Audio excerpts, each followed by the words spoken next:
M. Charette, bonsoir. Bonsoir, M. Roy. On va reprendre, redonner quelques chiffres. D'abord, c'est en explosion, on le dit depuis plusieurs jours. Bonjour, bonsoir. Bienvenue sur la chaîne de l'immigration et de l'entrepreneuriat.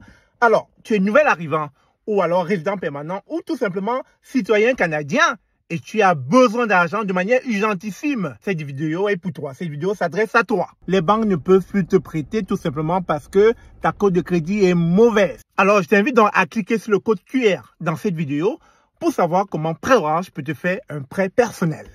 Ce qui est intéressant, c'est que ça avait baissé. Ça avait baissé, on oublie, parce qu'on parle juste des 3 dernières années. Oui. Je vais vous montrer un tableau étonnant.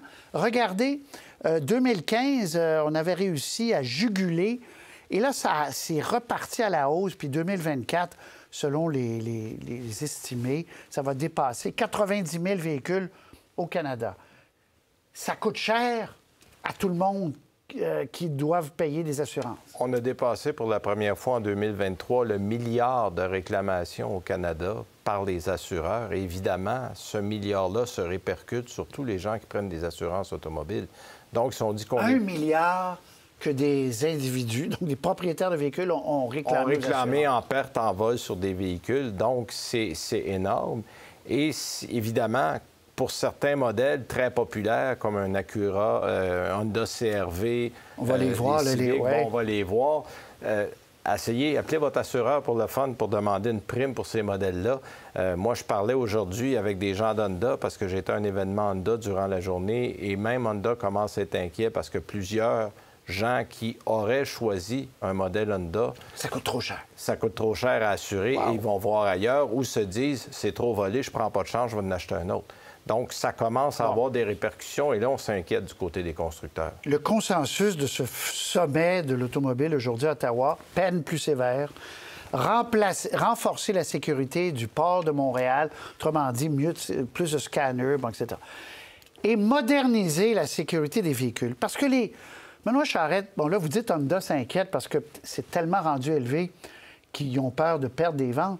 Mais les constructeurs, ce sont les seuls dans l'écosystème à ne pas perdre d'argent. Ils revendent une autre auto. Assez souvent, c'est ce qui arrive parce que l'assureur va, selon l'assurance qu'on a pris de valeur à neuf, bon, ou de valeur résiduelle au moment du vol, mais on va donner un montant d'argent et très souvent, les gens qui sont satisfaits vont aller racheter le même véhicule.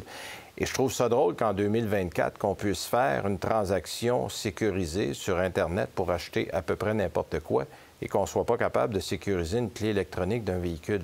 Mais pourquoi? Vous les connaissez bien, les constructeurs. Oui. Pourquoi? Parce que les autos très luxueuses ont plus de technologie pour protéger la voiture, en principe. D'une part, et d'autre part, il faut savoir où vont les véhicules volés. Beaucoup vont en Afrique, beaucoup vont au Moyen-Orient. Les grands modèles de luxe vont aller au Moyen-Orient. Modèles américains, surtout, on aime les modèles américains là-bas qui ne sont pas en vente. Des Ram, des F-150, des gros utilitaires. Mais les véhicules comme Toyota et Honda sont des marques fiables avec une mécanique relativement simple.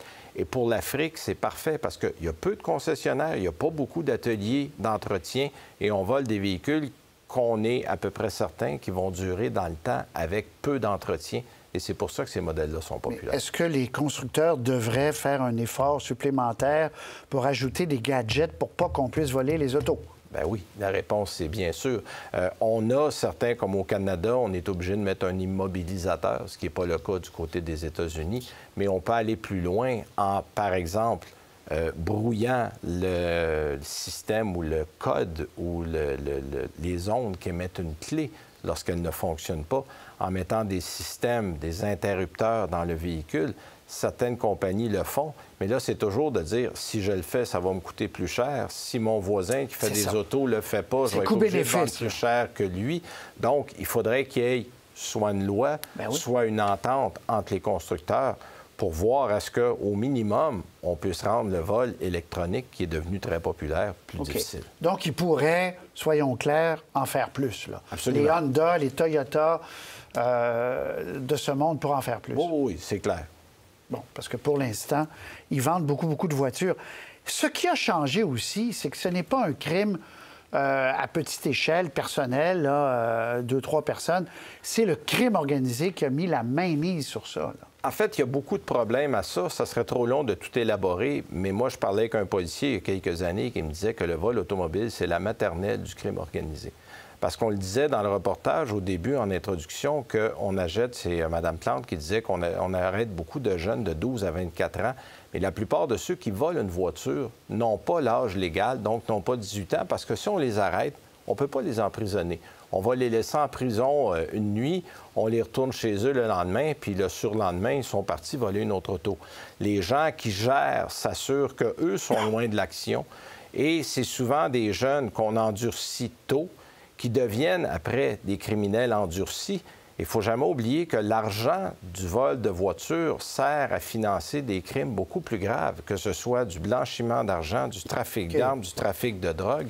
Donc, oui, c'est pas toujours vu comme étant très grave, mais là, on commence à constater que ça a de fortes répercussions ailleurs. OK, je reviens en conclusion sur les constructeurs. Vous les connaissez bien. Est-ce que vous pensez que la pression va devenir grande?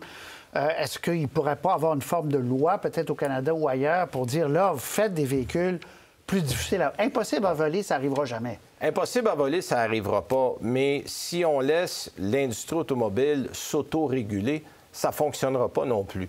L'industrie automobile fait toujours le minimum de ce qu'on lui demande. Et si on serre la vis, bien, on va le faire et les gens dépenseront l'argent qu'il faut pour rendre les véhicules plus sécuritaires.